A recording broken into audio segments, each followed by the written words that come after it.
You're listening to the Patriot Nation podcast.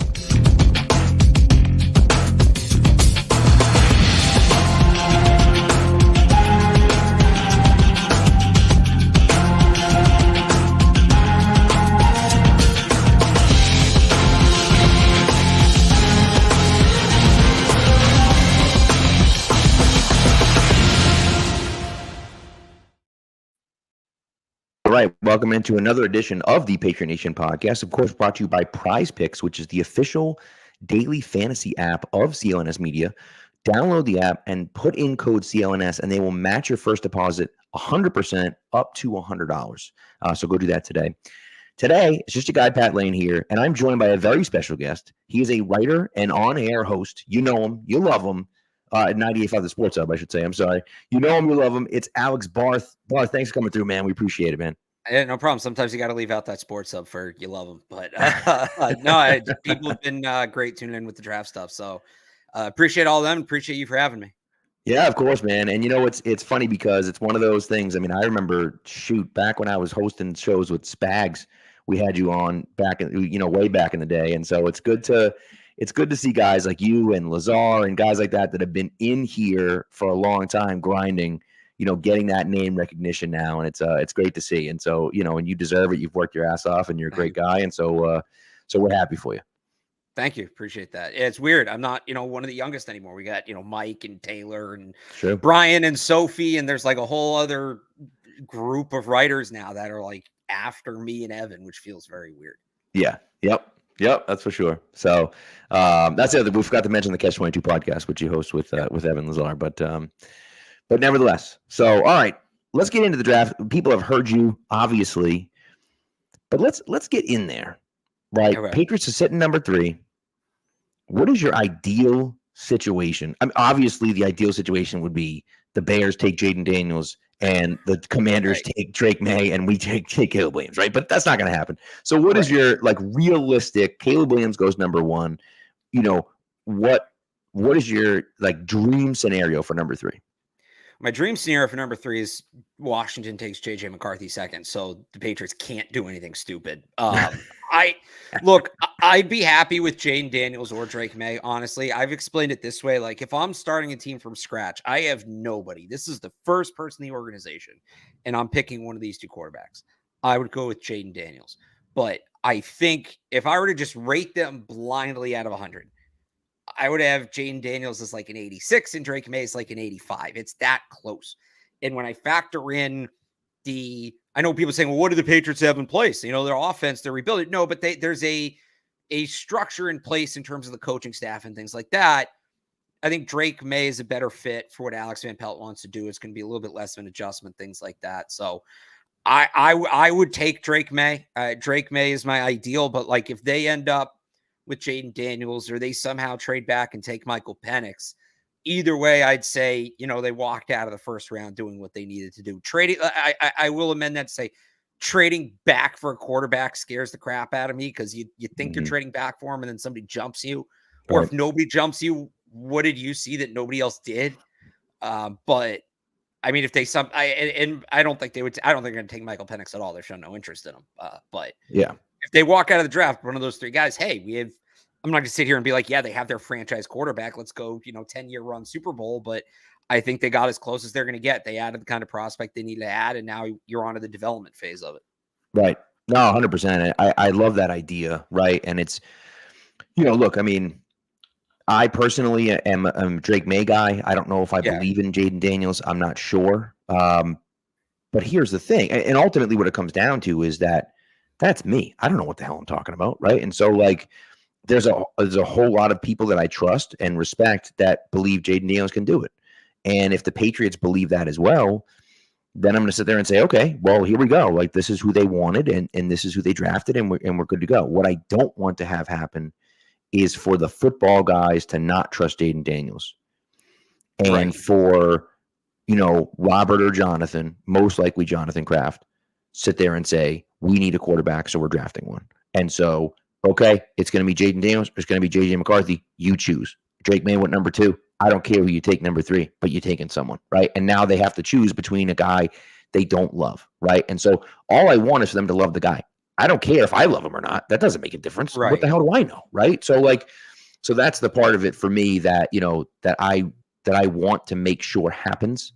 I feel like we're going to be okay in that scenario. I feel like they're going to stay out of it because they have for the most part. But it's just some of the comments that have come out lately from Robert Kraft, some of the things that have been done lately, some of the articles that have been written about Jonathan Kraft. That worries me. It just worries me. And that's something that we have no control over. We won't ever even know if that's the case, right? I mean, there's no way to know if that's the case or not outside of things getting leaked out of the, out of the building or whatever. But that's my biggest concern right now is like, okay, maybe I don't believe in Jane Daniels, but as long as Gerard Mayo and Elliot Wolf and Alex Van Pelt do, then I'm okay with that if that's where they want to go. What if one or two of them do and the others don't? Because I think that as much as they want to talk about consensus and collaboration, like you're just not all going to see it the exact same 100%. way. What I would say is the scenario you laid out where they're forced into taking a quarterback they don't like, I'm not worried about that happening just because we've heard that they're interested in Daniels and May, and they're going to have a shot at one of those guys, right? Yeah. Or Caleb Williams, but right. They're going to have a shot at one of Daniels or May. We've heard they like both those guys. Gerard Mayo said that thing at the owners' meetings last week about, the 5 guy. It's a 5 quarterback draft. And I don't know who he left off. I think it's Penix. It should be Nix in that conversation. But yeah, somebody, I think all of the quarterbacks, except for, again, maybe Penix just because or it's the ultimate smokescreen, which would be great as a Penix fan. But there's somebody in the building that believes in all the quarterbacks, and that not one person that believes in all 5 or all 6, but like all 5 have some believers somewhere in the building. And how that lines up, is the question, and how much are they really going to be collaborative? There's that report last week that Elliot Wolf is pushing for JJ McCarthy. Well, if it's supposed to be collaborative, pushing for one guy against the rest of the building doesn't sound very collaborative, right? So how much is that actually going to play out, that kind of thing? But it does. I don't think you're going to see a situation. Ownership may come down and say, we want you to take a quarterback. Like, I'm not ruling that out, but I don't think you're going to see a situation where they look around the room and everybody's upset with the quarterback they take. Some people might, and honestly, I no matter who they take, there's probably going to be some people that aren't super pumped about it. Again, It's just with something as finicky as projecting quarterbacks and evaluating quarterbacks and how many people they have in the room. I find it hard to believe they're going to be able to get everybody exactly on the same page. But everything that's been put out there so far, again, outside of Michael Penix, it doesn't seem like they're entirely out on any of these guys. It's a great point. That is a great point. And that's one of the things that I think can't be understated is that they are trying to build a collaborative effort. And part of building a collaborative effort is understanding that we're not going to always agree, right? That there are going to be times when we want to do one thing, when some guy, 2 guys want this and 3 guys want that and 2 other guys want this. And, hey, we have to come to a decision here because I feel strongly that Jaden Daniels is the guy and can do it. And he feels strongly that Drake May is the guy and can do it. And he feels strongly that JJ McCarthy is the guy and can do it. And so now it's, who makes that final decision? And of course, these are conversations that they're having now, right? They're not having them the night of the draft. They're having them now. If we're there, who are we taking first, right? Who's the guy that we're taking, right?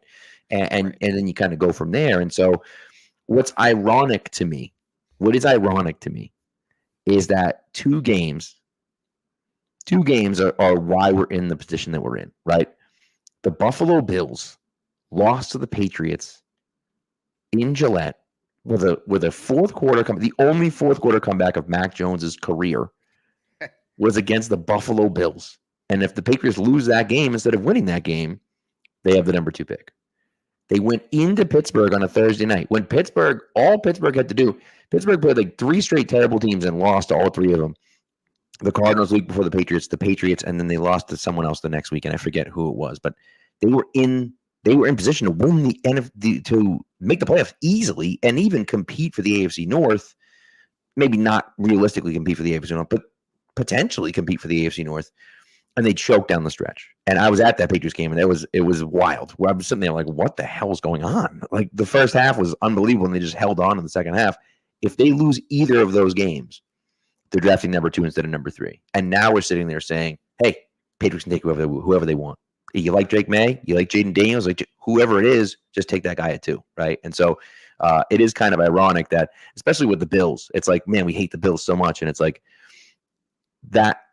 If the Patriots love whether it's whether it's Daniels or May, and that guy goes 2, they're at 3 because they beat the Bills at home, right? It's kind of fitting if the Bills were to screw the Patriots over in that situation would suck. But yeah, I mean, go figure. You throw a Denver game in there too, right? Chad Brown gets that kick after spraying the ball the previous few weeks. But that's what it is, and that's kind of why I was warning people when they're like tank. I'm like, you don't know what you're getting into with this. I'm sorry, Patriots fans, you're not used, and it's a good thing you're not used to it. But this is part of the reason why I was so late to get off Mac Jones compared to everybody else. It wasn't that I was I thought Mac Jones was going to flip the switch and become the superstar quarterback if they just gave him time. But if he could have even got back to being serviceable, and I said this at the time, the worst place you can be is the quarterback carousel. Because once you're in there, and you might not come out for 20, 30 years. You don't know. It might take a year, it might take 30 years. And so it was, let's make sure we know for sure. And we ultimately found out that Mac Jones was not the guy. Yep. And so you go back in the carousel. But I was stressed this. I'm glad Patriots fans, not glad because I wish the team didn't have that season, but hopefully we don't have to go through this again soon. But let's say they draft the wrong guy. Right. Now Patriots fans have this frame of reference that the last place you want to be is in the quarterback carousel because you're relying on, among other things, a bunch of nonsense that's entirely outside of your control. And that's just not where I want to be. It's not where anybody should want to be. 100%, right? And you get into a situation where, okay, Dak Prescott might be a free agent next year. Well, if you draft a guy at number 3, you're not signing Dak Prescott next year. I don't care how much. But Dak might not become a free agent. I hate that whole waiting. You say the same about Trevor Lawrence. Right. And I agree with you. I'm just playing devil's advocate here. If you draft a guy at number 3 and he sucks, you're not signing Dak Prescott next year. You're not drafting a quarterback at the top of the first round next year because you just drafted a guy at number 3 overall. There's no way you're going to do that, right? And so that becomes a situation, right? Obviously, you have the situation in Arizona where they drafted Kyler Murray and traded away Jiminy Christmas. The UCLA kid. What the hell is his name? Right? UCLA. Wasn't he UCLA? The one Josh Rosen. Thank you, Josh Rosen. Yeah. So, but that's a completely different situation because that was a different regime, right? They're not changing regimes here. So, anyways, it's a tough spot to be in, right? As you said, we're on the carousel. You got to find the guy. You have to draft the guy, and that's why I've said all along, if they don't believe that guy is available at 3. They have to trade back, in my opinion, because and we get the reports that they're in on these guys and they're in on McCarthy and they're in on May and they're in on Daniels and they're in on all these guys. But if they don't believe that guy is the guy, then they can't sit there at 3 and take him. They can't, right? Because now you're staying on the carousel again, right? And in 2 or 3 years you're back where you started, and instead of, especially with this team with the just completely devoid of offensive talent for the most part, and with so much offensive talent on there, if you can move back with someone like, and everyone gives the example of Minnesota because they have the 2 first-round picks, but even if it's someone like Denver or someone else where you're getting a first-round pick this year and a second-round pick this year and a first-round pick next year and whatever, right? And so that to me is, is the situation where I look at it and say, hey, if that's how they feel, then move back and retool the rest of the offense and figure out the quarterback position later.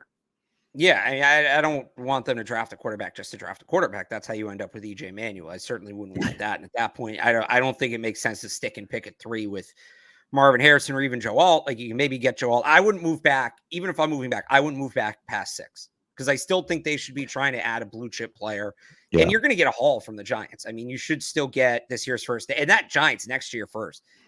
Even if they kind of hit on the quarterback, that roster's terrible.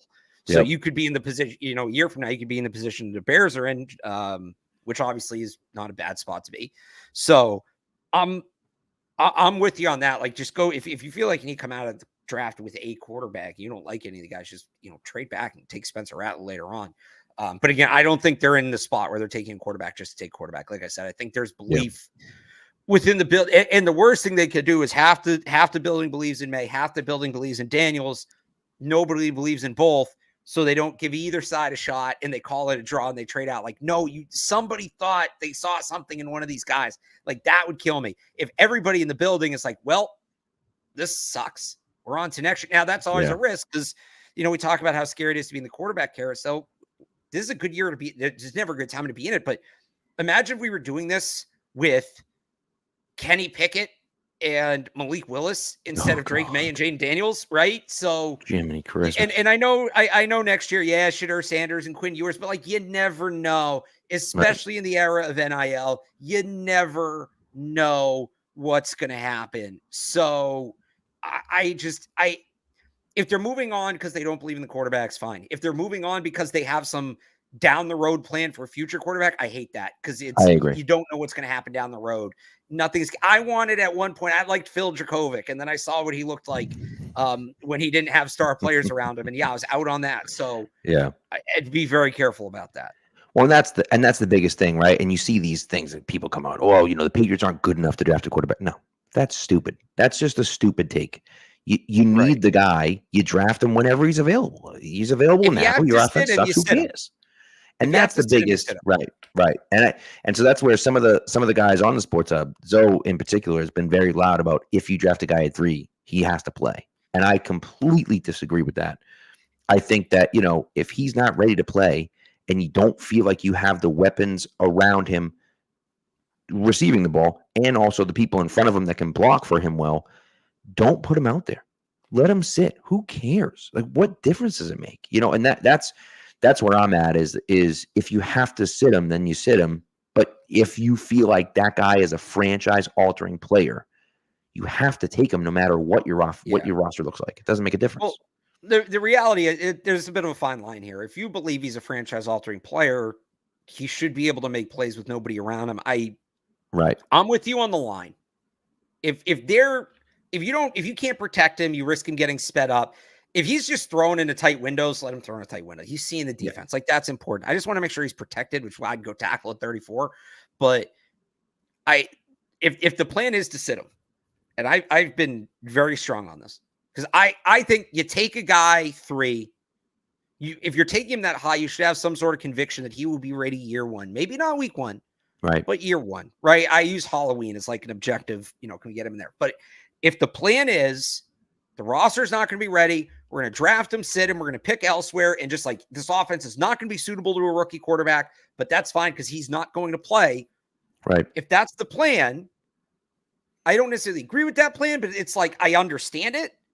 If that's the plan, that is the plan. When you're 2-6 and Jacoby Brissett's hurt and Bailey Zappi's throwing picks left and right, and the stands are half full and they're booing, you don't get said, oh shoot, we got to put him in.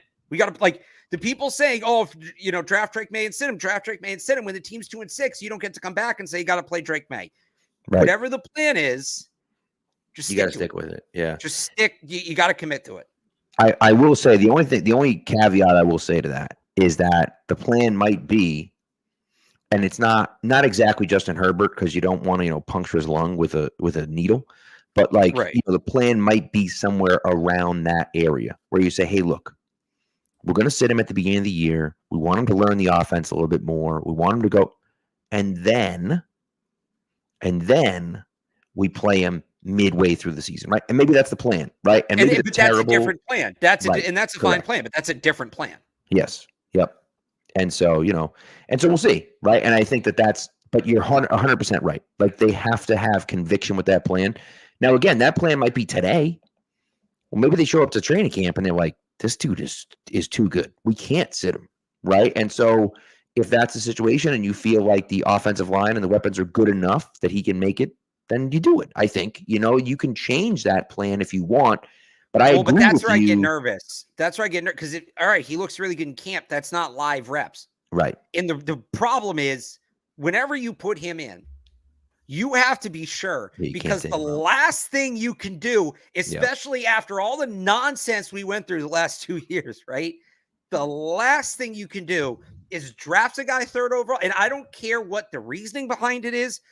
Even if the reasoning makes sense, that's a benching. If you draft a guy 3rd overall, put him in at the start of the season, and then pull him without an injury, like a real injury, he got benched. Even if it's, he had a sore shoulder, so we're going to sit him down. No, we all know what this is. You're benching the 3rd overall pick as a rookie. Like you need to be sure when you put him on the field, not just that he's ready, but that that you're comfortable with the team around him. Exactly. Because there's no going back on that one. There shouldn't be. There should not be any going back on that one. I agree 100% on that. And that's one of the things that I was so pissed about the Mac Jones thing against the Bears, where like he should have never started that game. And once he goes back in, it's his team. Like he's the starting quarterback. Once he goes back in, it's his team. You can't put him back in a terrible situation where he's still hurt and then bench him.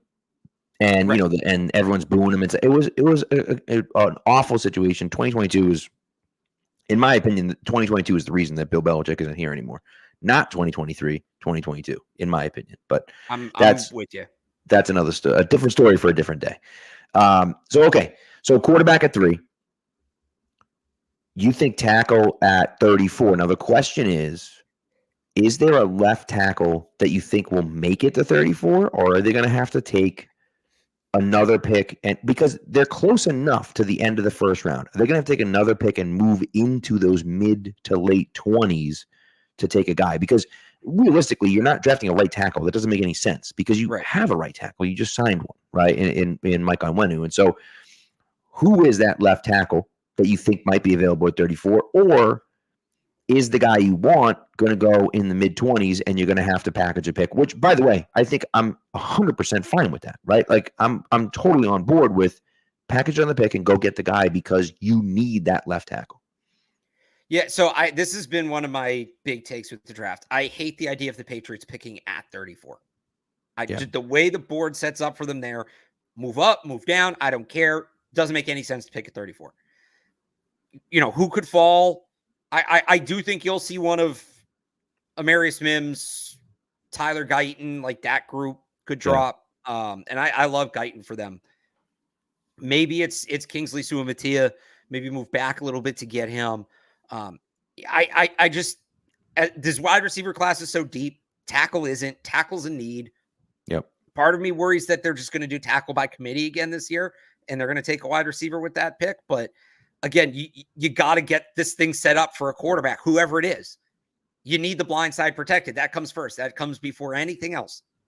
So I'd like to see them go tackle with that, whatever their second pick ends up being. Even if they move back, right? Move back to 6, take JJ McCarthy, and then, well, I guess it'd be move back to 11, take Michael Penix. 23 should be a tackle, right? Whatever permutation you want to do. Right. I don't know. I feel like they're going to go more wide receiver. Like if I was guessing what they will do, T. Lee's telling me receiver at 34, but I would go tackle. Yeah. Well, and that's part of the problem is that left tackles don't grow on trees, right? They don't. Right. And neither do wide receiver ones. Well, they kind of do right? now. Like if any position does, the way that they're churning these kids out from the 7-on-7 programs and colleges playing more open and all of that, like last year was the anomaly. 4 of the last 5 years, it's been, oh my God, this is the best wide receiver class ever. And they keep getting better. That's a good point. That's bank on that trend continuing. Yeah, that's a good point. Okay. My dad has been on me about this. It's an insane idea. I'm going to run it by you and see what you think. So the Patriots draft May at 3 or Daniels at 3, whomever it is, right? Yeah. And then they take 68 and their first round pick next year and move into those mid-20s or so to take whether it be a left tackle or a wide receiver. And now you have 3, early to mid-20s. By the way, he's just texted me and said it's not insane. I know, Dad, it's not insane. But I'm just, right? They draft a tackle there, theoretically, and then you have 34, or you even trade back from 34 and draft a wide receiver there. What do you think about that? You'd better have a time machine. You'd better have a time machine to know you're hitting on all those picks because that's your window. That's your development window at that point. And that pick next year, like they're not going to be a playoff team next year. Like let's be honest, they should be better, but they're not going to be a playoff team. Yeah. So 100%. Yeah. You're giving up a very valuable asset at that point, and I'm very hesitant to part with future top 100 picks if I'm the Patriots. I'm very, very, very hesitant to do that because even if they have a good draft this year, they need 2 or 3 drafts to really get this thing back. And you start, and I used to fall victim to this a ton when I really started doing this. Is you see the draft for what it is for this draft, and you get excited, and F the future. I want the guys I want now, and you can get a guy next year who's probably going to give you about what you would get at 20. You got to wait a year to get him. But the one thing the Patriots have right now is time. I would be more surprised than anything if Robert Kraft one and done's Gerard Mayo, right? So they have some time here. I wouldn't be pushing all the chips to the center of the table just yet. I think it's way too early for that. And that's what that move would be. You'd better be you better have a time machine. You'd better know. Somebody better have come back from the future and said, this dude's going to be a Hall of Famer. Like you're getting the next all-time great at his position to trade that future first. Yeah. Yeah. And that's kind of how I feel too. Like I look at it and just think like, I can't give up. I just can't give up a future first round pick. I can't do it. Right. Because they're not going to be good, right? And we all kind of expected they're not going to be good. And if that's the case, then you're talking about a top 10 pick. And it's like, you're going to give up a top 10 pick to move into the 20s for something, I guess. It could be something good, but it might not be, And so it's one of the funny things actually is the Niners did that with the Patriots a long time ago. And of course the Niners said they were going to be good and they weren't. And the Patriots ended up getting the number 7 pick in the draft, but the Niners drafted Joe Staley. Right. And so it ended up actually working out for both teams, whereas the Patriots actually drafted Gerard Mayo. Well, of course, they traded back, but they ended up with Gerard Mayo with that trade. Yeah. And, the Niners ended up with basically a Hall of Fame left tackle. Right. And so that's one of those ones that paid off for both teams. But it's just it's such a question mark. And especially when you that you're going to be a top 10 pick. It's awfully difficult to make that move. Right. It's a tremendous, tremendous risk. And I just, for better or worse, and I'm speaking in generalities about Patriots fans here. Yeah. There was a lot of complaint over the last 5 to 10 years about them being too unorthodox in the draft. And we all know why that was. Right. And it seems like Bill Belichick's gone, and suddenly that's whether it's trading down for a quarterback, whether it's trading a future first. Everybody's pumping these unorthodox ideas, and it's, well, which did you want?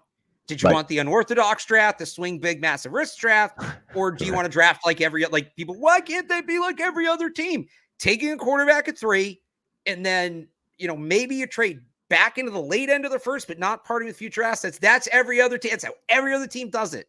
Right. So if you were somebody screaming when Bill was here that he was too weird about it and it wasn't as much like every other team, you don't get to sit here and say, take Marvin Harrison Jr. and trade down, or let's take JJ McCarthy super early, or no. One or the other.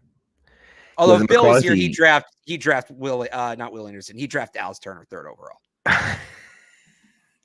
Or Cooper DeJean, or Cooper trade back. Oh my Lord. I love Cooper DeJean, but I do too. Goodness. No, he's a great player, but and he's such a Bill player, but yeah, another defensive back. I'll tell you, it's so funny because people killed my mock draft this week because I did trade back to 6 and drafted Joe Walt and then drafted Cooper DeJean at 34, and people went ballistic. And they were look, this is, but I traded back to 6, took Neighbors, and then I took Tyler Nubin, 47th, who is a safety, a true safety. And I released the mock draft the day after they extended Duggar. And I still stand by. Like, I would love, now, I don't want them to take a safety with it was their 3rd pick because I traded up for Guyton. I did a bunch of trades, but I still would like to see them use a decent pick on a true free safety. I no more box safeties, no more tweeners, no more hybrids. You got enough of those guys, but you pay Kyle Duggar all this money. Last year showed us he is a different player when he plays near the line of scrimmage versus when they use him as a deep safety. And if you pay that guy that money, you need to maximize what his ability, which is playing him in the box. At the same time, Jabril Peppers, I want to maximize that guy because he freaking rules at what he does. So I don't want to see either of those guys playing deep. I just don't. I think you're wasting talent at that point. I'd like to see them, whether it's getting somebody late in free agency, Justin Simmons is still out there, or it's a Tyler Nubin, or you go a little later in the draft, a guy like Jalen Simpson out of Auburn. I'd like to see them, and maybe it's not their every maybe it's not their like base defensive look, but have that in your bag where you can put Duggar and Peppers both free roaming in the box, and you have somebody back there who can be a center fielder and allow those guys to make plays up front. Like I do want to see them. Safety right now would probably be their biggest need for me on defense, a true free safety. I'd say that, and then corner, it's close. I totally agree with you on that. It's the deep safety that we like. By the way, I know we've free safety. Yeah, we've gotten a few comments in the chat about we're not reading, and I apologize that I haven't pulled anyone up. We will, because there's a few in there that I want to get to, but the conversation in the chat's so good with the people in the chat already that it's like we don't have to even have that conversation. But here's our guy, Matt St. Jean, back from Taylor Swift trivia. Did you win? No, we did not win Taylor Swift trivia tonight. Let us all know. I was very much getting carried on the team too. Well, I did very little to contribute to. Yes. But yeah, I don't know. I heard what you were saying there, Alex, about the safety stuff. Did Justin Simmons, did that name get brought up at all in the conversation? I say he's still available. Yeah, I would absolutely take a shot. I'd love to see. I've said that since he got cut. I'd love to see them sign him. Yeah. You get those guys near the line of scrimmage, All those Kyle Duggar highlights in 2022 are him just sitting, on third down, sitting around wherever the first down marker is, preying on opposing quarterbacks. Get him there. Exactly. Right. Yeah. And get Peppers there too. And that's the whole point, right? And so I drafted Jalen Simpson. You mentioned Jalen Simpson. I drafted him in a mock earlier.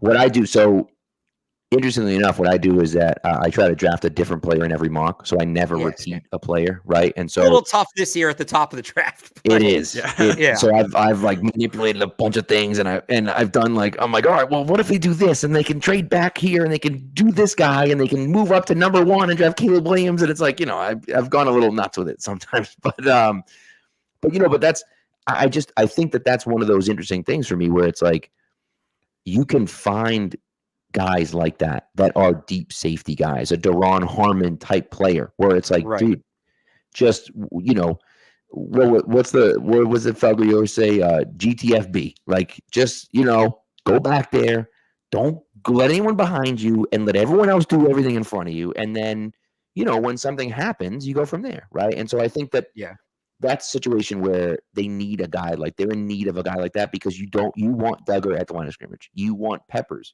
around the line of scrimmage. That's where things happen, right? And so that's where I want to see them play. Yeah, with you 100%. So we've gone through a lot of people here, Matt. Talked about draft strategy at 3, draft strategy at 34. Whether you got to move up, whether you got to move down. Alex, we got to take a quick break, but when we come back from the break, I want to talk to you about wide receiver and guys specifically. So whether it's 34 or whether it's a little bit later, but guys that you want to look at, that you want the Patriots to draft in that kind of, in between 34 and 68 is really what we're looking at. So that's what we're looking at. So we'll be back. We're going to take a quick break, and then we'll be back from that, and we'll get into the wide receivers with Alex Barth. PrizePicks is America's #1 sports app with more than 3 million members. It is the easiest and most exciting way to get in on the action while you watch your favorite sports and players. You just pick more or less on 2 or more player stats and watch the winnings roll in. Now get in on the playoff action. Win up to 100 times your money on PrizePicks as you and the world's best players take the game to a new level during basketball's postseason. If you have the skills, you can turn $10 into $1,000 in just a few taps. PrizePicks is really simple to play. You can make a pick and submit an entry in less than 60 seconds. This week on PrizePicks, I'm selecting Jason Tatum to dish out more than 5 assists and for his teammate Jaylen Brown to have more than 22.5 points. Download the app today and use code CLNS for a first deposit match up to $100. Pick more, pick less. It's that easy. Prize Picks.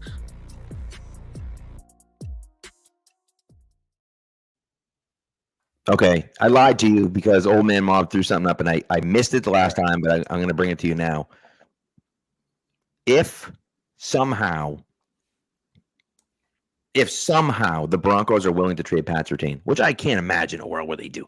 I know that there's a situation where there's a possibility. I mean, anything's possible, but would you say 3 for 12 and something else? Definitely. Whether it's a first or, whether it's a future first or a second this year or a future second, would you consider that? No, okay. Not at all. Maybe if they somehow move up to 6 and then go from there and it's 6 and Surtain. But look, you just used your top pick last year on a corner. You just did that. And Christian Gonzalez is a good player. Like, I think he's going to be a very good player. But you move down to 12, it's Bo Nix. And I have no interest in being in the – for all the talk about me not liking J.J. McCarthy, I don't even have to think between JJ McCarthy and Bo Nix. Like JJ McCarthy, I can at least understand. Bo, you just traded away Mac Jones for a 6th-round pick. Now you're going to use the 12th overall pick on Mac Jones. Right. They need a second corner. They need a complementary corner. So you're adding a player who definitely would help, but doesn't fill a major need to take yourself out of the range of the biggest need you can have in a year where there's rare talent on the board at that position. So that is getting entirely too cute with it for me. No, I would not entertain that at all. Okay. I agree with you, but I was curious as to your thoughts of it. No, it almost seems like, Pat Surtain's obviously extremely good. Right. But it's like you have, ideally, Christian Gonzalez is your cornerback 1. And so it's like you don't need to trade for another cornerback 1 when you already have one, even though, like, if this were Madden, I'd do everything I could to get him, right? And just be like, what are you going to do? Throw on me? Go ahead. Good luck. But like, in real life, it makes it awfully difficult. And that's the kind of move you're thinking about, in 2 or 3 years, if the quarterback you pick works out and things are going well, and you need the cherry on top. But hard to invest in getting the cherry when you don't even feel good about the ice cream right now. Exactly. I like that. By the way, before we move on to wide receivers, I just looked up something in that break while we were talking defensive backs. Deron Harmon is a free agent right now. And he played for the Browns last year. Logan Ryan somehow just retired. These guys are hanging on forever. Yeah. That's a great pick. The Rutgers guys, they got that longevity in them. Logan Ryan, I think Cordell Patterson's still playing, isn't he? He was part of that Logan Ryan trade. Yeah, Patterson just signed with the Steelers, didn't he? Oh, right. Yes, the Steelers. Did. You're right. Yeah. Yep. He was part of that Logan Ryan trade, that Logan Ryan, Jamie Collins. Yeah. That's such a weird skill group. What is going on in the Pittsburgh offense? You got Najee Harris and Cordero Patterson and the other guy whose name I'm forgetting in the backfield. They got Pickens, but they traded away Deontay Johnson. What's his face? Jaylen Warren. Number 30, Jaylen Warren. Yeah. What a weird group of players. And then you got the quarterback situation. I don't know what they're doing. This is the alternative for the people who say it's too scary to draft a quarterback. That's the other option. Yep, exactly. Doesn't seem super fun either. Well, and that's the thing. This option, you have a chance of ending up with a start. But what's interesting is that I feel like they did what I'm worried about the Patriots doing this year, which is they didn't love Kenny Pickett, but they needed a quarterback, so they drafted him. And they were at 20, so it was very different than the Patriots are right now at 3. But still, it was like you took a guy just because you were like, well, we need a quarterback, so let's take him. And it was like, he wasn't very good. Everyone kind of knew he wasn't going to be very good, and he wasn't. And so I think, I think they believed in Kenny Pickett. I think they did. They had so much information. His college coach's office is down the hall, right? That was a really unique situation where I think they knew so much about him. They would have been comfortable with him. Did they maybe take him a little too high? Yes, but that's just, you take quarterbacks. It's the price doing business. I didn't think Kenny Pickett was going to be very good, but I understand why I don't blame them for making that decision. I understand why they made that decision. Yeah. All right. So let's get into these wide receivers. Yeah. Now you're on record as saying you take an offensive tackle around that 34, even if you got to move up a little bit and take that guy. I agree with you, right? We talked about that. We just talked about that. I agree with you. But let's say that they take a wide receiver somewhere in that 34 to 68 range. Who are the guys that you want them to take?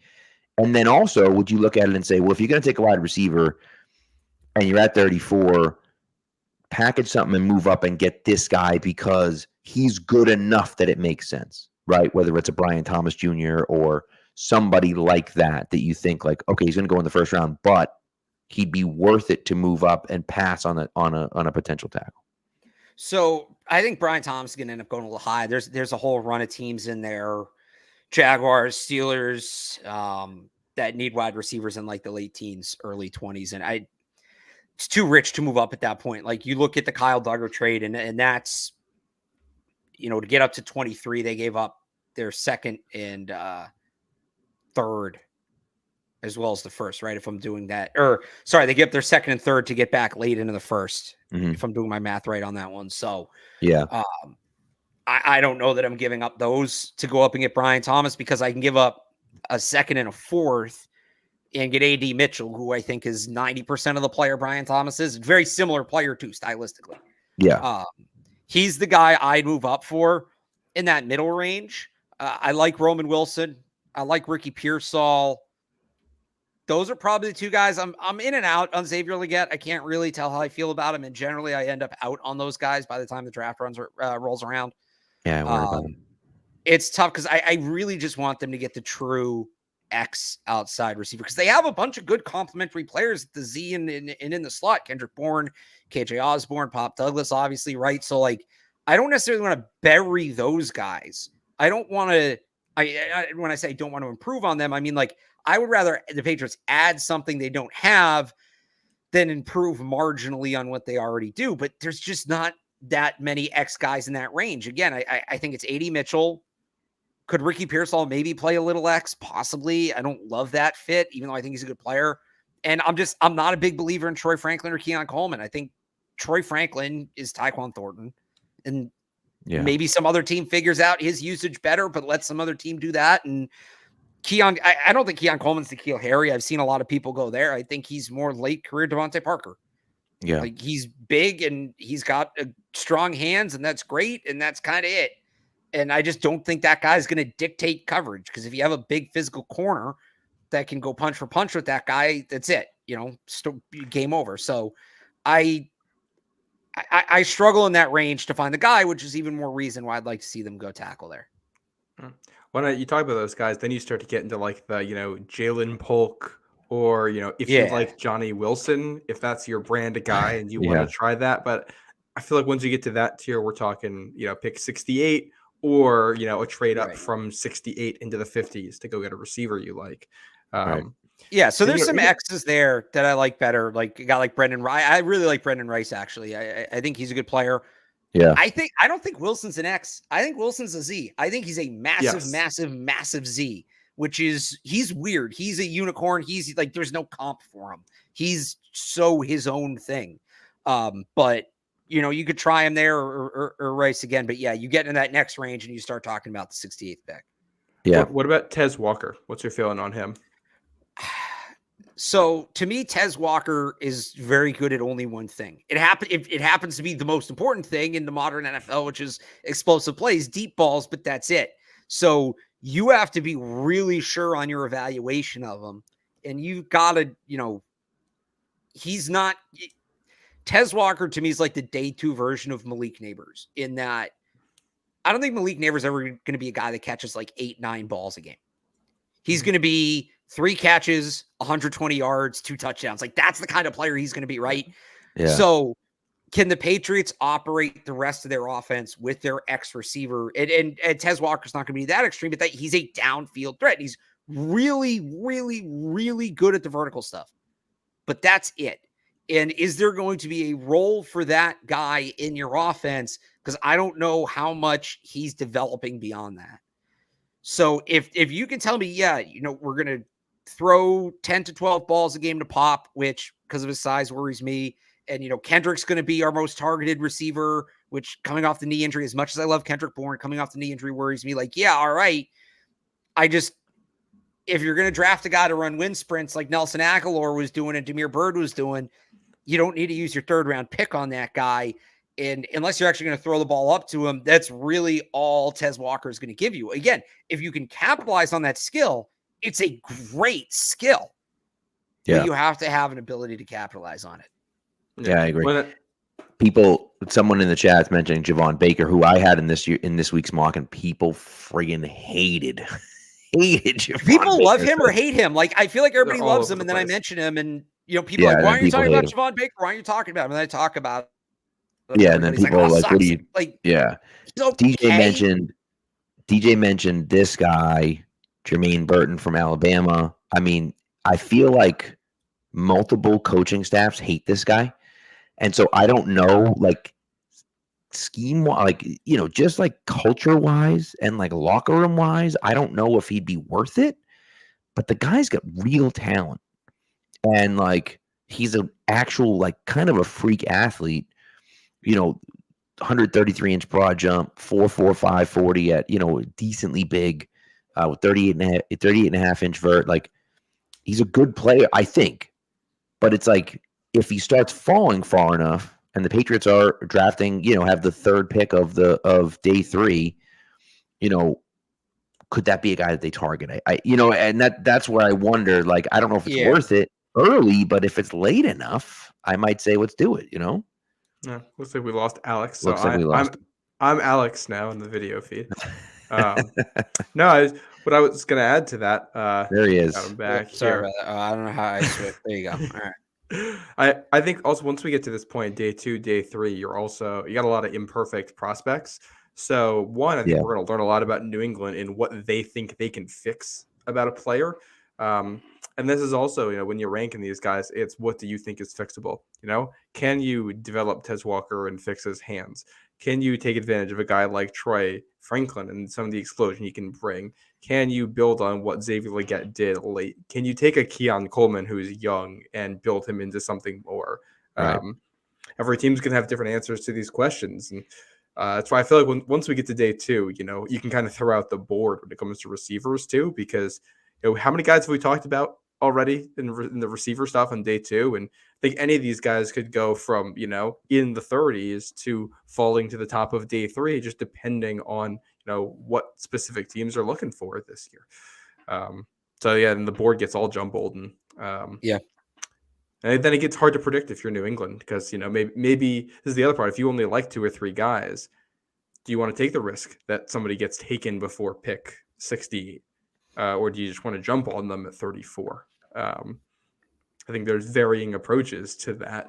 And, I think I think we all have our opinions on which specific players we like, but I'm just so curious to see it's a new front office. Like, we get to start learning about a new group of guys and how they see it. I really want to see how they handle this. And new scouting philosophy too. Like, the scouting system is different than it was. Right. And I think that's when people say, well, the guys are the same, even if the guys are all the same, which they brought in a few new guys, but a lot of the scouts are the same.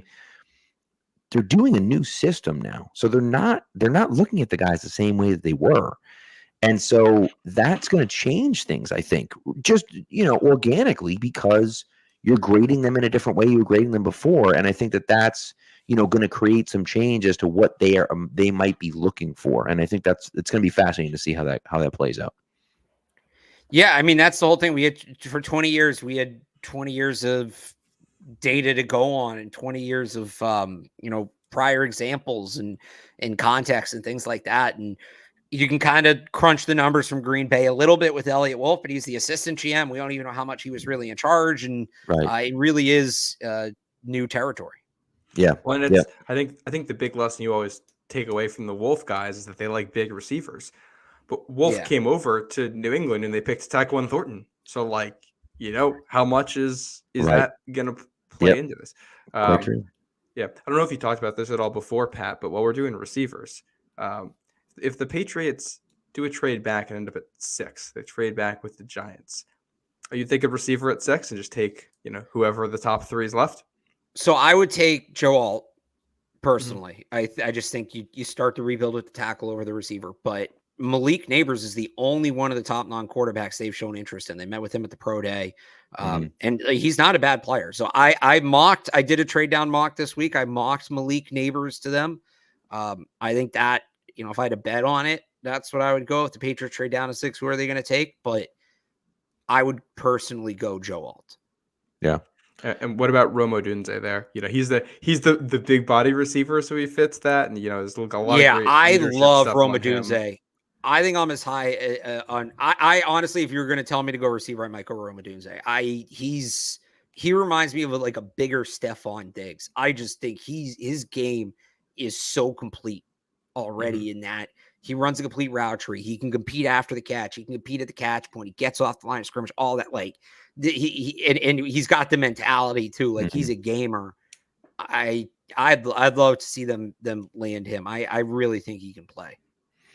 Yeah. So it's gonna be fascinating to see kind of where it plays out. And what's interesting is that I feel like Odunze, a great spot to take him would have been 8. And now where Atlanta has Kirk Cousins, they're not going to move up to 3, right? And I think that was a potential spot for the Patriots to move back to and take a guy like Odunze. Because in my opinion, Chicago almost definitely is going to go wide receiver at 9. And so, and they might not, but I know they traded for Keenan Allen, but it's like Keenan Allen's old. If they can get another stud wide receiver to pair with, their new tackle from last year and their brand new quarterback, they take number 1. I think that makes a ton of sense. And so 8 would have been a nice spot, but doesn't seem like that's going to happen anymore. Yeah, I mean, maybe they go Brock Bowers there. That'd be the only other guy, but yeah, I'm with you on that. Yeah. All right, let's get into some of these mocks, some of these listener mocks. By the way, listener mocks, send them in. It's Pat's Nation Network, all one word, Pat's Nation Network @gmail.com. And we'll just kind of fly through some of these. I want to just take a look at the top, and then if there's any guys at the end that you want to point out, Alex, we can certainly do that. So all right, so here's the first one. So we have Drake May at 3, Xavier Leggett at 46, Patrick Paul at 68, and then Cade Stover. Bub Means, the guy that people mentioned in the chat, who I like a lot, and Tanner Bortolini. I mean, anytime you throw Tanner Bortolini in there, and then you mentioned Brendan Rice, if you throw me a Tanner Bortolini or a Ben Sinnott in there, I'm in on the draft. If you give me one of those guys, and both of them, I'm 100% in. So, interesting pick here. Obviously, you move back, pick up a 3rd round pick next year. They move back from 34 to 46, and then pick up some of those mid-round picks as well. What do you think about that?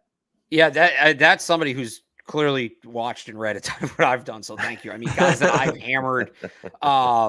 I don't know if you can pull that back up, but they had in some of the spots. By the way, John Riley, this is who he's from. So Patrick Paul, I'm very high on. Cade Stover, I like. Jalen Wright, I is one of my top running backs in this draft. I like Rice. I don't think you're getting him at 117. I like Garendo. I don't know about him and Wright. And then Bub Means and Tylen Grable are 2 guys I'm super high on as well. So I mean, I like the collection of players. I don't know about some of these guys in some of these spots, how realistic that is, but that's a haul. That's a legit haul. You got a ton of talent there.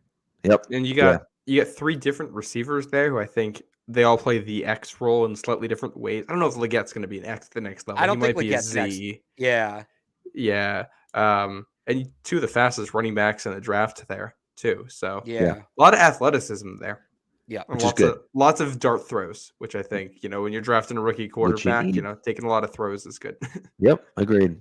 All right, number 2 here. This one is from Tim Fitzgerald, and he has a few trade backs here, but he has them taking Olu Fashanu, and then Brian Thomas Jr., and then Tyler Guyton. So 2 tackles and a wide receiver early on, and then Ricky Pearsall, and then Spencer Rattler a little bit later on. And then we don't double quarterback draft. Yeah. It's interesting. It's an interesting one from Tim. Tim sent over a bunch of them. He's got some really good ones. This one, I like the top of it, and then it kind of falls apart for me. I don't mind Spencer Rattler, but then once we get past that, I'm like, what are we doing here? Yeah.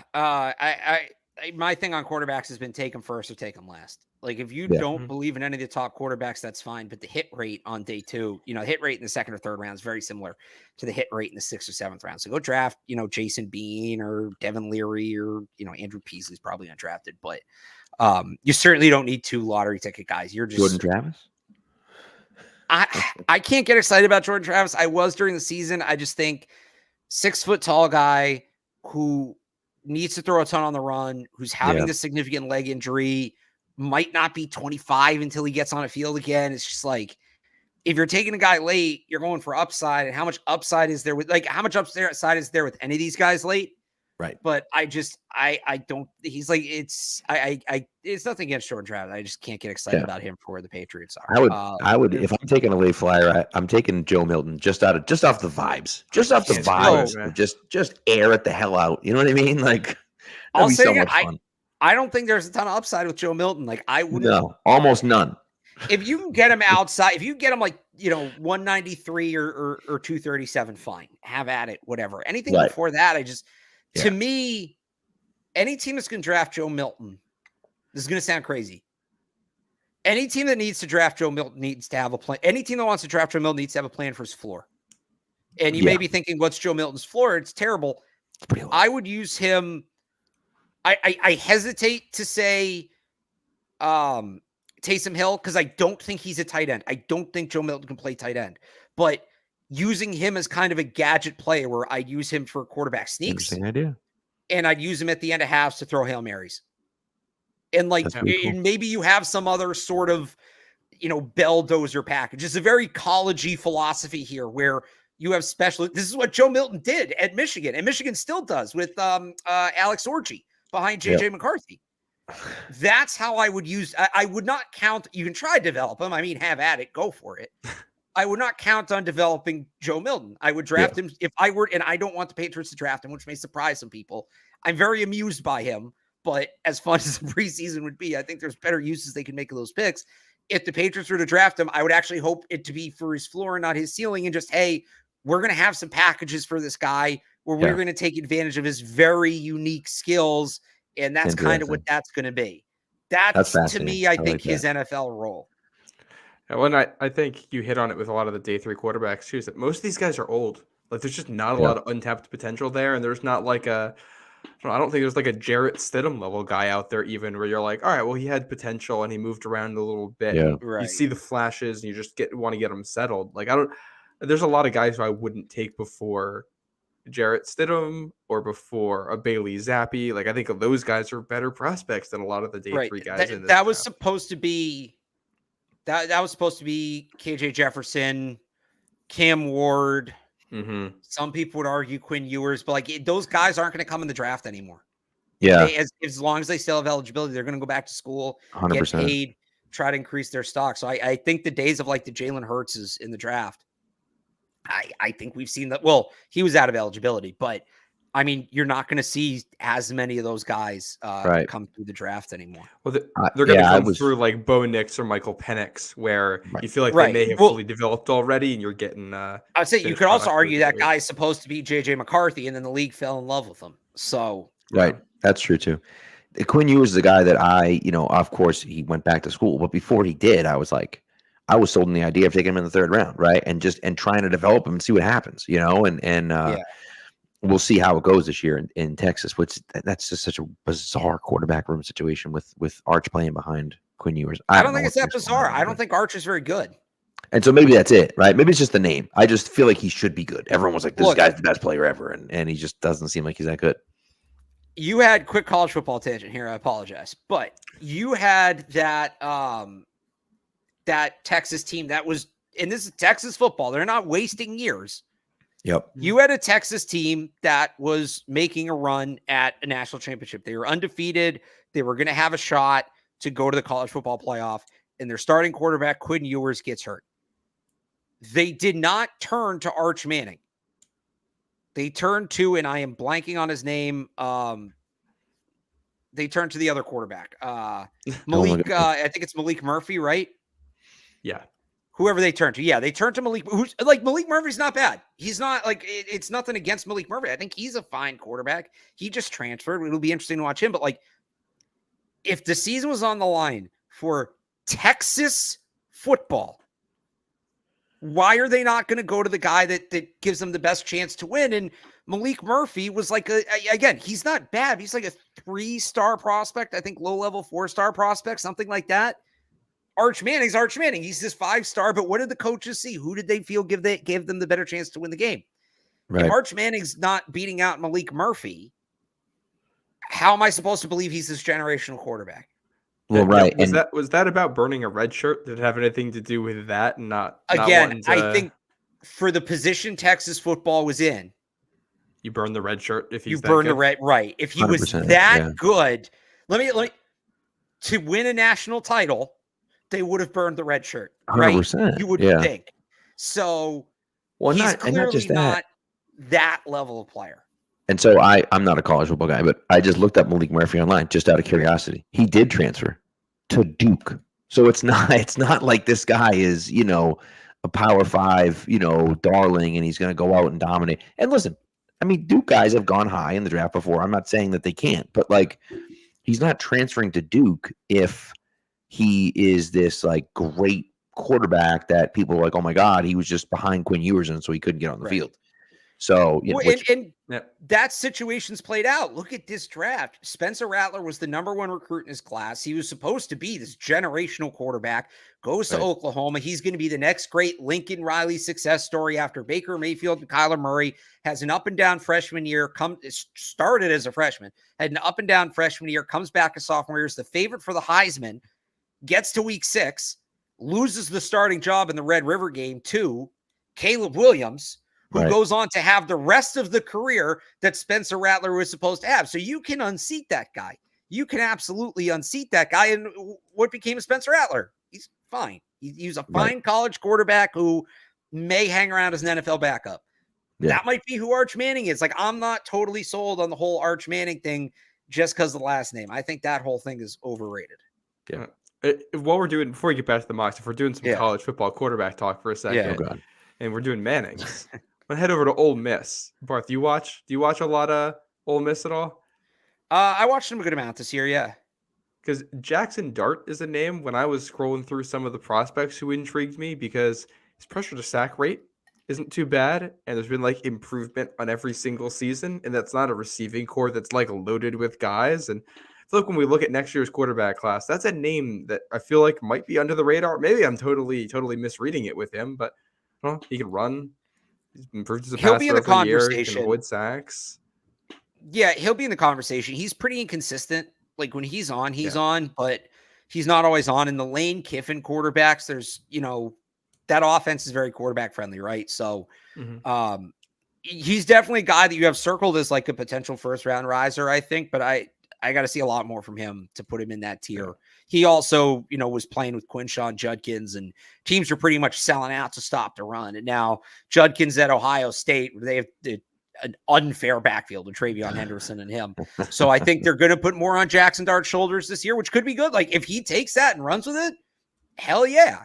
If he doesn't, I mean, he's just like 90% of college quarterbacks. Right.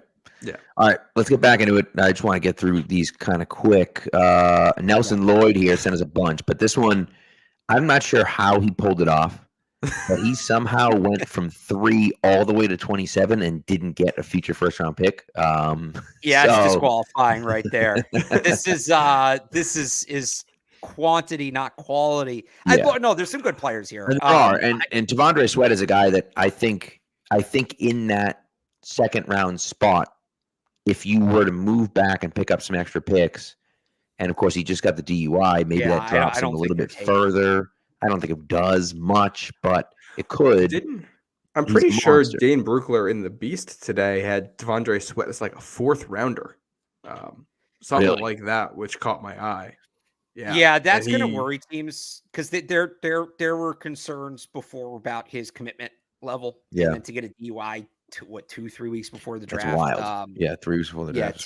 Teams aren't going to love that. Yeah. I don't think the Patriots are going to take him for a team that's talked as much about character and all of this. I mean, look, it'd be great. I think he's a tremendous player. I'm a huge fan of his. I just don't think it's happening. It's certainly not happening at 37. Yeah. All right. Zach Salant right here. Jaden Daniels at 3, your guy. Ladd McConkey at 34. And Karan Amagaji at 68. Yeah. And then Cam Hart and Bub Means at the end of the draft. I mean, that's Cole Bishop. If you're a Jaden Daniels guy, that's pretty damn good. Yeah, Cole Bishop it's is a probably very athletic safety too. Yeah, I really like Cam Hart, and the thing you have to like about Cam Hart is he plays his best when the competition's the best. He locked down Marvin Harrison Jr. He was great at the Senior Bowl.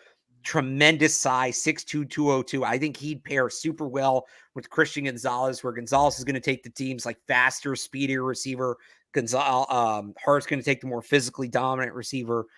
I honestly don't know why he's projected to go this low. To me, he's like a frit, like 60, 70, somewhere in there. You know, former team captain to multi-year starter. Maybe that's what it is. He's a little older. Teams are a little hesitant because of his ceiling, but if they can find a way to, like Cam Hart, I said earlier, like I think corner is kind of a need. Like Cam Hart is the exact kind. They don't need to go big on corner. They bring in Cam Hart, and now you have Gonzalez, Cam Hart, Jonathan Jones rotating on the outside, Marcus Jones in the slot. Like that's a solid. And then Alex Austin and Marco Wilson fit in there somewhere. Right. That's a solid group. Solid group of corners. I like that. I like that quite a bit, and I agree with you. All right. We just got three more real quick here. Old Man Mob here with J.J. McCarthy at 5, moving back.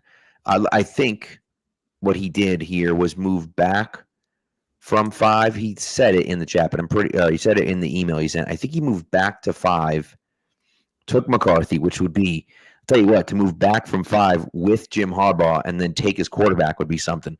And then I think he traded something for 23 to Minnesota. Took Jordan Morgan, another Xavier Legette here, Jalen McMillan at 68, Braylon Allen, Jaheim Bell, who's a guy that we haven't talked about yet, but I saw someone compare him to Jonnu Smith, and I thought that was a decent comparison. A guy that has a high ceiling, you just have no idea what we're going to get from him. And so he could be really good. He could be terrible. We have no idea. But I think it's worth a shot as late as he's probably going to be available. Yeah, I was just on Taylor Kyles. We talked a lot about Jordan Morgan. I can't get excited about him because he's, the book on him is, he's got the short arms. He's under that 33-inch threshold. Yep. So we'll try him at tackle, but worst case scenario, he'll be a guard. No, they have enough freaking guards. Right. 1 in the first round 2 years ago, 3 in the top 150 last year. No. You should have the bodies at this point. You should have the bodies at guard. I'm drafting a tackle to play tackle. I'm not drafting a tackle to maybe I don't need Isaiah Wynn. I'm good. Right. I'm good on that one. Go get me a real tackle. Right. And again, if you want to take, I love Tanner Bortolini. You want to take Tanner Bortolini late in the draft. That's okay. He's got position flexibility. He might be able to play tackle, but you're not drafting him to be a starter. You're drafting him to be a swing guy. And maybe one day he develops into a guy that could be a starter, but you're not drafting him in the top 100 to say, oh, we're going to start this guy. He's a potential starter at guard. It's like, what are we doing? We don't need to do that. You got to go quarterback, tackle, receiver, safety, corner, and then running back or tight end before, and maybe edge guy before you can start talking to me about going guard.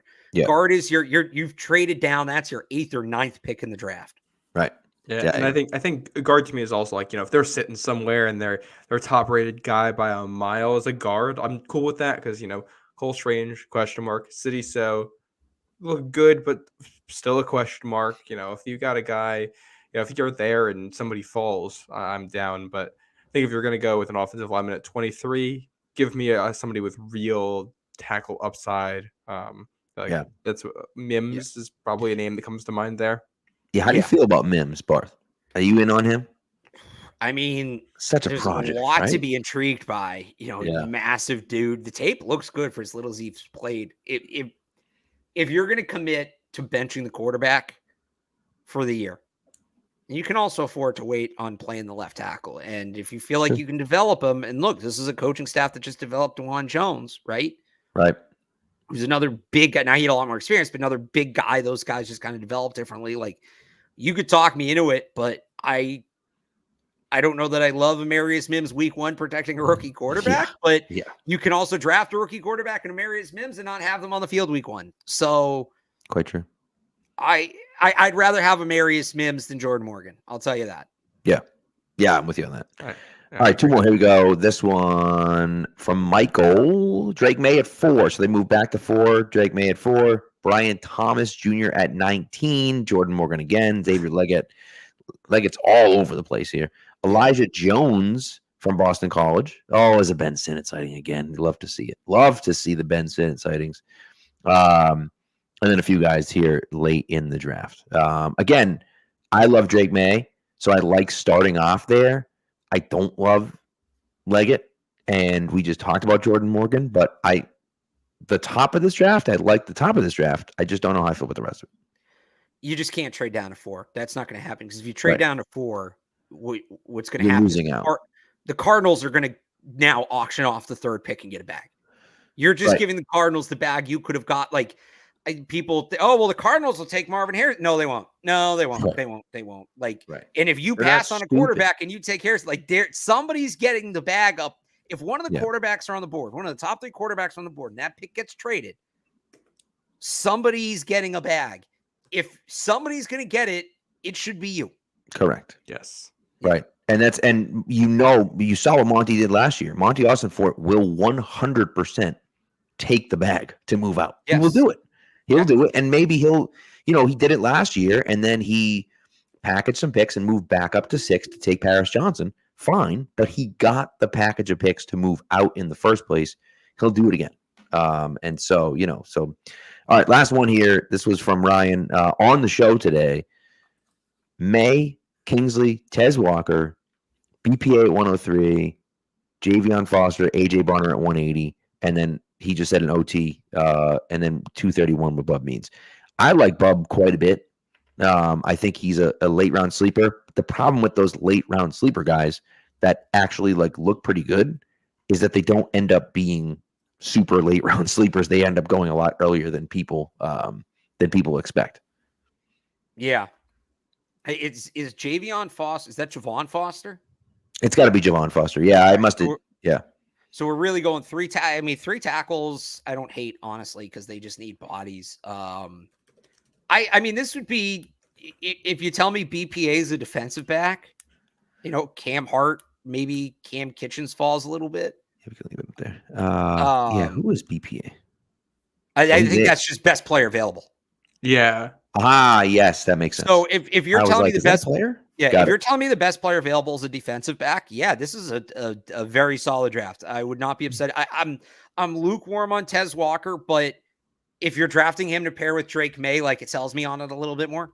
Yeah. So I wouldn't say this is the best draft that they could have, but if they came away with that, I think they did pretty well for themselves. Yeah, I agree.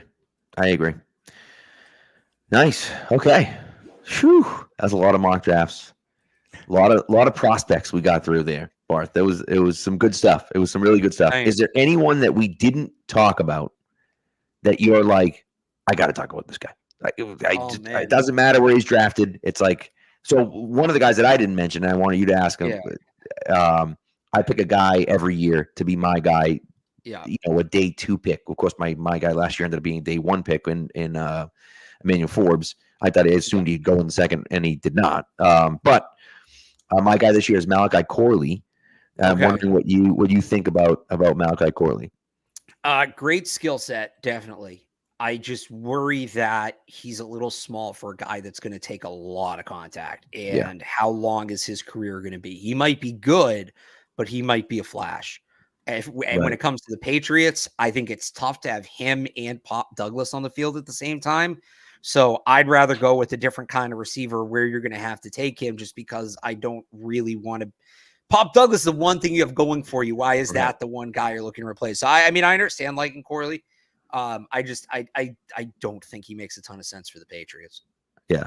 And I kind of agree with you.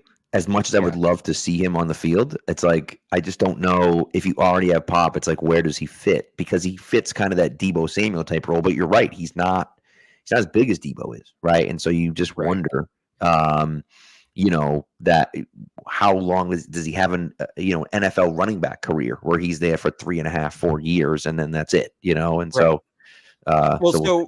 Well, you do with guys like that. So, at least before the DUI, right? Tavondre Sweat was the guy that I was like, man, if only the Patriots could figure out a way to get this guy. And admittedly, it doesn't make sense for them to take a 370-pound defensive tackle that high. So, you put that name in your back pocket, and in 4 years, when he hits free agency, you go back to it. That's kind of how I view those guys. Yep. By the way, when I say my guy, it's not necessarily a Patriots fit. He's just a guy that in the second round that I just love. So like, I actually had Marcus Jones, but before Marcus Jones was oh my God, I'm blanking on his name. Dude, why am I blanking on his name? 32 for the Chiefs, middle linebacker. Oh, Nick Bolton. I was big on Nick Bolton that year too. Yeah. Love Nick Bolton from Missouri. And actually, I wanted the Patriots to draft him, but but they didn't, and so that's okay. And he ends up being an All-Pro, middle linebacker for the Patriots, and that's okay. By the way, Chris Dunlap saying that Alex Barth breaks down college players better than some of the experts on ESPN. I would say not some of the experts, most of the experts. No, I'm not even going to pretend I come anywhere close to Kirk Herbstreit. Kirk Herbstreit is the standard. Well, Herbstreit. I mean, we're not saying Kirk Herbstreit. He's an analyst on ESPN. I love myself some Kirk Herbstreit. I can get through Saturday and fall without him. Yeah, it's funny. Like, I don't know who my guy is this year because I usually have a guy or two like that. Like it was Tariq Woolen a couple of years ago, DeJuan Jones, Darnell Washington last year. So I will say this was a new experience this year. We all have players we like that are good. Yep. Sometimes we have we have players we don't like that aren't good. Mm-hmm. Sometimes there are players that are good that you don't like. That definitely happens. Yep. I think I experienced it first this year. I found a player I truly like that I don't think is very good. And that's Joe Milton. So Joe Milton has somehow become my guy. I think it's because of Felger and Maz. Like Joe Milton and Bub Means on Patriots Beat have become my guys. And I like maybe Bub Means is my guy. I like Bub Means. I think he's a good developmental receiver. If the Patriots are going to double up like that, I wouldn't. Yeah. Bub Means is not going to solve all your problems. But if you're going to double up, take a project guy later on after taking like an A.D. Mitchell, I like Bub Means better than most of the receivers in that range of the draft. Right. Joe Milton fascinates me. He entertains me. I cannot get enough Joe Milton. I do not want him on my team. I don't. I want to watch. Joe Milton is best enjoyed from afar. And the good news is, even when you're far away from Joe Milton, he can still get the ball to you. But right? How can you not be captivated by somebody like him? He's so entertaining. You know what he reminds me of Jameis Winston, and not as play style, but like I think Jameis is incredible. I love him, but I want no part of him on my team. No part. Well, the thing about Joe Milton too is like you listen to him talk, and he's a very impressive guy, and he has that leadership tangent that you want in a like Jameis. There were some questions about that coming out. Like Joe Milton is, he's the kind of guy you want in the locker room, you want in the huddle, all of that. I've said it, like Joe Milton is really good at all the individual things you need to be good at football. He's just not good at football. And that's kind of where we're at. I've never seen anything like it. And I'll tell you, one of my favorite things, and I noticed it today. And so I'm going to read it because I think it's hysterical because you just said that. And yet, in your Twitter header, it says a quote from Bill Belichick, a big part of football is the actual football part of it, which is why you like Joe Milton, but you're like, we can't draft him. He's just not good at football, Right. I was, as a Michigan fan, I was subjected to a full season of Joe Milton, and I've had a lifetime's worth. I'm all set now. That's the thing. I'm enjoying like the NFL people who don't follow college are all getting exposed to Joe Milton. And all the college people are like Walter White in the backseat of the Suburban, like, no, like, because they know what's on the other side of it. And I'm just enjoying watching all of that. I'm just sitting back and watching it all play out. And but guys, you can throw an orange 85 yards. It's like 110 yards with the orange. Don't shortchange him on the orange. What I've been saying about him is he's a guy who could ring the bell on top of the lighthouse with a football. The problem is he was trying to throw to the guy in the end zone. Right. No, that's my line. If you need somebody to throw it 80 yards, Joe Milton will throw it 80 yards. If you need somebody to throw it 5 yards, Joe Milton will throw it 80 yards. I love it. That's the when you did the Simpsons meme on Twitter with that, I was dying. Yeah. That's so we got a few people here. Sion Vaki from Mike Larry. That's a good one. Safety. I watched his tape. I was less impressed by his tape than I thought I would be, if I'm being honest. I think it's more an upside thing. Yeah. But he's an older guy, right? Yeah, but the idea that he can play safety and running back both at a high level, I think people are just they think it's like another Marcus Jones. It's a great idea, except for the whole playing football part, where I didn't think he was anything special. And then DJ Daniel mentions Roger Rosengarten, and I listen. I'm telling you, I promise you, if they draft Roger Rosengarten, all I'm going to do, anytime they speak his name, anytime they talk about him, is make Rookie of the Year references. It's all I will do every single time, no matter what. Rosenbacher and all those. Like it's gonna be fantastic. So I'm actually hoping they draft him just for that because I'm very excited about that. And there's a huge contingent of Twitter that will not get it at all because they haven't seen the movie before because they're too young, which is insane to me to think about that. But nevertheless, Roger Rosengarten is definitely a guy that people are high on later in the draft. Yeah, he might not go that late. He might end up being a day 2 pick. Super athletic tackle, smart guy. He'd be a lock to be a top 100. He had a rough national championship game. That counts for something. Obviously, you don't entirely throw that out, but you look at his entire body of work, and I think he's being underrated right now. Yeah. Which I think, side note, it's interesting. I feel like there's a lot more right tackles in this draft than you usually see in one. Yeah, but a lot of them are athletic and like potential swing tackles, but you're right. There's definitely more right tackles than left tackles. You think it should be about 50-50, right? And it's not. It's usually a little bit more towards left tackle, just usually because the better tackle plays the left side. And you got Blake Fisher, you got Roger Rosengarten as guys who are like second fiddle to the guy on the other side of the line. And then you got like Fuaga, and you also got a whole bunch of guys who are like, they played right in college, but project to left in the NFL. And I just don't feel like you see that very often. Like if you're the Patriots, you're trying to draft somebody, late day 1 or early day 2. I don't know. It's a weird position when you already feel good about right tackle and the guys on the board. You're going to have to switch sides with them. Yeah. Right. One last question before we get out of here. Somebody asked in the chat, and I forget who it was. Oh, you know what? There it is. Gary Sauerbutts just asked. I'll just throw it back up there because it's the last one. But he's asking about a tight end, a developmental tight end. So, of course, we talked about Jaheim Bell. Any other developmental tight ends, kind of, day 3 developmental guys that you're like, okay, I can see this guy developing into something. Is it a Theo Johnson type guy? Is it someone else? Yeah, I think there's more of these players than maybe people are initially giving credit for. The one guy that comes to mind for me is Eric All from Iowa. If you go back and Matt, I'm sure 2021, he has this great season in Michigan, is expected to be a top 100 pick, suffers a back injury, missed the vast majority of 2022, transfer to Iowa. And then Iowa's offense, he's obviously not able to do anything. So now here he is again. He's kind of a pure receiving tight end. I think if a team truly falls in love with the 2021 tape, they may talk themselves into, hey, we're getting, some value here, taking this guy on day 3. The other one is Devin Culp from Washington, just a tremendous athlete for the position, kind of got lost under the radar, behind McMillan and Polk and Adunze and even Dylan Johnson. And does somebody kind of look at the athleticism there and say, hey, this guy maybe in a bigger role can do a little bit more? Yeah.